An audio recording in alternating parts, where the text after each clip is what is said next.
What's up mga kuys? Welcome back sa akin channel and welcome to another diecast feature.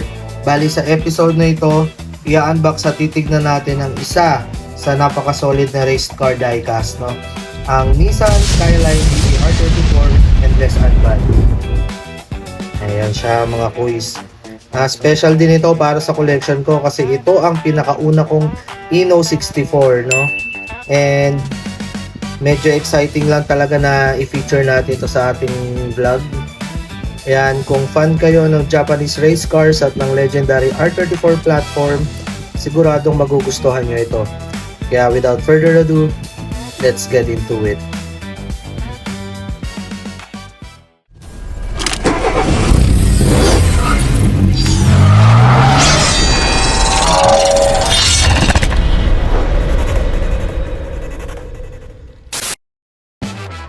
Ayan, simulan muna natin sa packaging mga kuys, no? Medyo kakaiba ang packaging style nitong Ino 64, no? Bali may outer box na may racing theme design. Tapos sa loob makikita natin yung clear display case kung saan nakamount yung diecast. Ayan, sa harap pa lang ng box makikita na natin yung Endless Advance livery, which is very iconic sa Japanese motorsports. And malinis din ang print. And talagang collectible friendly, no? Lalo na kung gusto mong i-display kasama ng box. Alright mga kuys, i-open na natin, no? So yan, i-slide lang natin siya sa box. Ayan. Ayan. Makikita agad natin yung acrylic display case na may label sa base, no? Ayan. Indicating the model name. Ayan, Nissan Skyline GT-R R34 number 3 Endless Advance Super Taikyu 2002 winner. Ayan, maganda dito sa Ino 64 kahit hindi mo na siya ilabas sa base, no? Pwede mo na siyang i-display agad. Pero syempre, para mas ma-appreciate natin yung details, tatanggalin muna natin siya sa case. Ayan mga kuys, look at that. Ayan. So let's talk about the design mga kuys. So unang mapapansin agad dito ay yung Endless Blue Racing livery na sinamahan ng Advan branding. Ayan. So very aggressive yung look ng car. Bagay na bagay sa R34 platform. Ayan, napakadaming sponsor decals all around the car. Typical sa mga Japanese endurance race cars to, no? And as expected from Ino 64. Ayan, napakalinaw at precise ng mga details. So talagang ramdam mo na isa itong proper race machine na ginamit sa Super Taikyu series back in 2002. Ayan, pagdating naman sa details, dito talaga nagsashine ng Ino 64, no? So sa harap, ayan, makikita natin yung detailed headlights. Ayan, mga kuys. Ayan, yung front grille at yung racing aero setup, no? Sa side naman, ayan mga kuys, mapapansin natin yung racing wheels na may advanced style design. Plus detailed din yung brake components. Ayan mga kuys.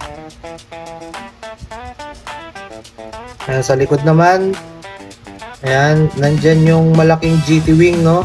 Rear diffuser at detailed taillights na nagbibigay ng authentic race car look. And isa pa sa mga highlights nito ay yung roll cage detail sa loob. Ayan. So racing bucket seat at race ready interior.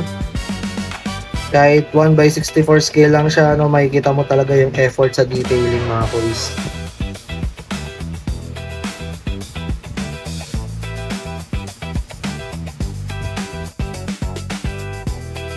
So quick background lang tayo mga kuys tungkol sa kotse na to, no. Bali, ang Nissan Skyline GT-R R34 ay isa sa pinaka-legendary na Japanese performance cars ever made. So, ginamit din ito sa iba't ibang racing series sa Japan, kabilang na ang Super Taikyu Endurance Championship. Yung specific na livery na ito ay 2002 race winner. Ayan, makikita naman natin dyan. Kaya talagang historical piece siya para sa mga collectors ng Japan Motorsports na diecasts.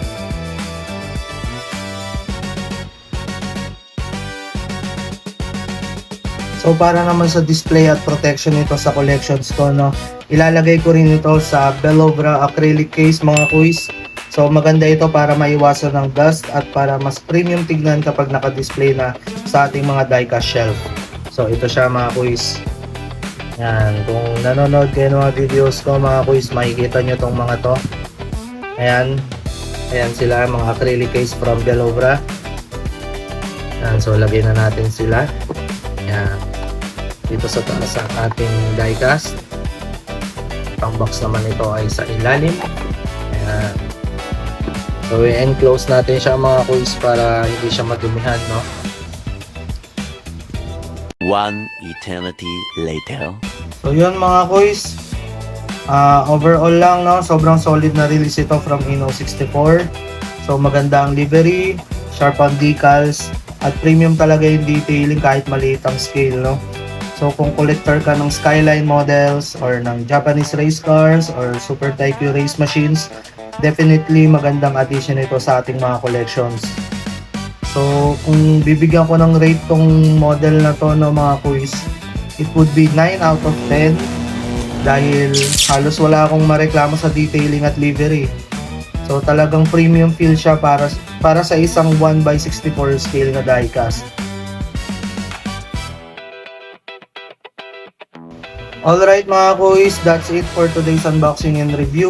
Kung nagustuhan niyo ang video na to, don't forget to like, share, follow, and subscribe para sa mas marami pang diecast features natin, no?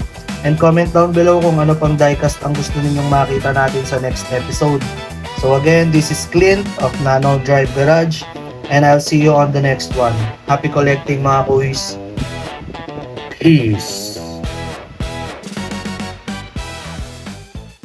I like to work my wrist. I like to pop my shit. You ain't been through shit. Niggas on the net keep dissing. Now the boy missing. And they can't find who did it. Work the wheel, feel like Houdini. Eyes low, feel real chingy.